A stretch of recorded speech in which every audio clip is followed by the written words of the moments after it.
on the Evermore SMP, we have this community island, and on this island, there is not much to see yet, so I took it upon myself to add a little something to the environment, just something interesting to look at. And since we want this island to be primarily a nature-themed island, I thought, what better thing to do than a giant flower forest? We don't really do shops on the server, so instead we are just going to have little places on our community island where you can pick up extra resources. If people have excess resources, they can drop them off at a place, and someone can just pick them up whenever they need to. So it's more of like a free-for-all type thing.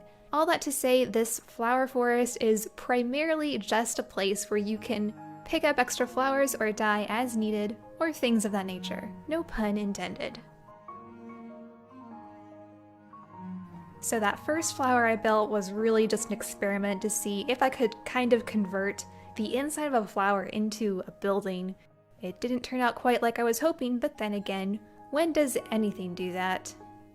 And we can't just stop with one flower. Of course, now we have to build an entire forest in this area. Now, I say an entire forest, however, it was a much smaller area than I was originally picturing or anticipating. But it was pretty resource heavy, and I didn't want to take up too much space on this island, so we're gonna keep calling it a forest even though it hardly classifies in my book.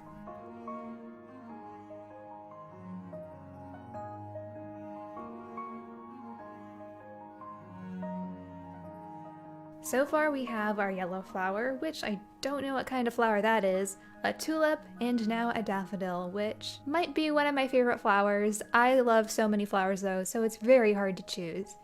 These flowers are turning out pretty well, considering I'm building them in survival, but if I had to change one thing, I think they just need to be taller, but I was not very good at gauging how tall I was making them as I was building them. And I was too lazy to redo it, so we'll settle with this. Since we are on a mushroom island, of course we needed to have some kind of giant mushroom in our forest.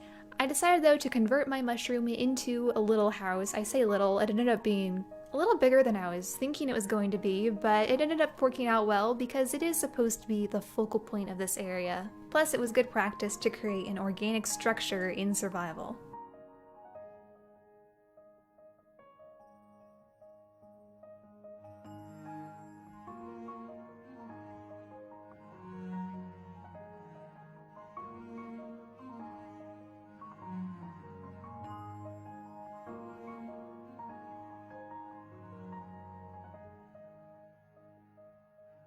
Whoops, looks like I did a little building off camera. I will show you the inside of the house later, but now let's go ahead and add an orchid, which is the final flower of our 4-flower forest. My orchid is technically more than one flower, but I wanted that to alliterate, so we're gonna pretend it's one.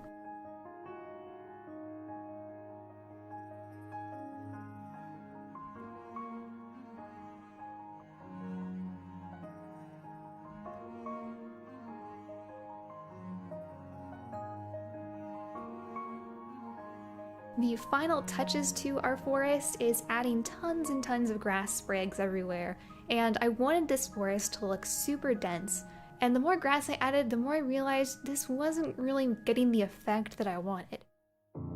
So I developed a new strategy to achieve this dense look, and that is basically to just wall off the entire area so it actually looks like it's more filled in than it actually is.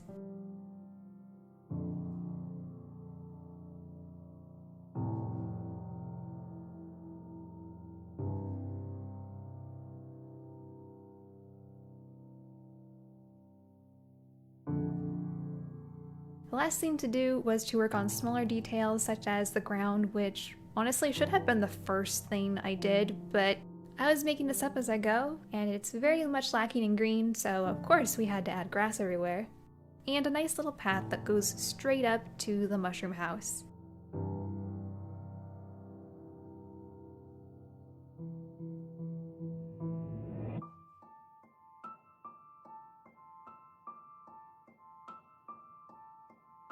To conceal the forest, I added an additional little entrance in the front by creating a spider web that you need to pass under before the forest is revealed to you.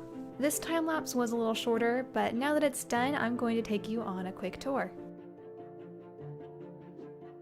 Good morning, Jarvis. I know this is not the thing I just built, but I came back here to show you how I've been collecting all of those resources all at Terracotta.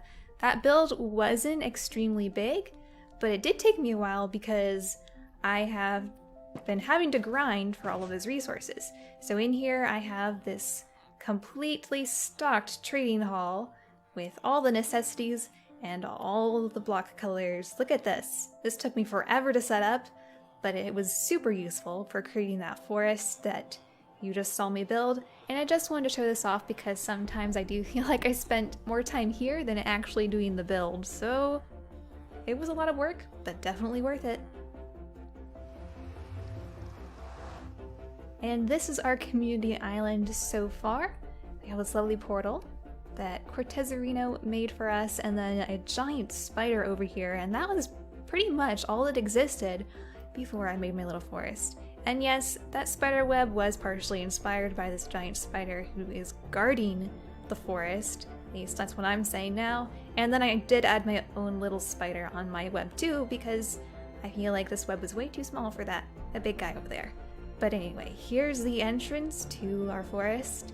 I have lovely grass everywhere, because why not? Once you enter, the first thing you see is a little doorway that takes you inside this flower, which is where we'll be storing a bunch of dyes if you need them, or flowers if you ever need them. There's going to be a whole bunch in here. Right now there's not tons because, you know, it's basically brand new, but this is a nice little area where you can come in here and just drop off a flower or pick up some dyes. We'll have to actually create a flower farm. We don't have one of those yet, but this will be very nice and handy for that purpose. And we're gonna walk outside, come around this corner, and just follow the path, and it's going to lead you up to the mushroom house. And as you can see, I tried to position it where it looked really nice as you were approaching it, and there's just tall grass everywhere, as you can see. It just looks so pretty with these shaders. Over here is a little exit if you wanted to exit out that way. There's nothing beyond that point yet, but it's there.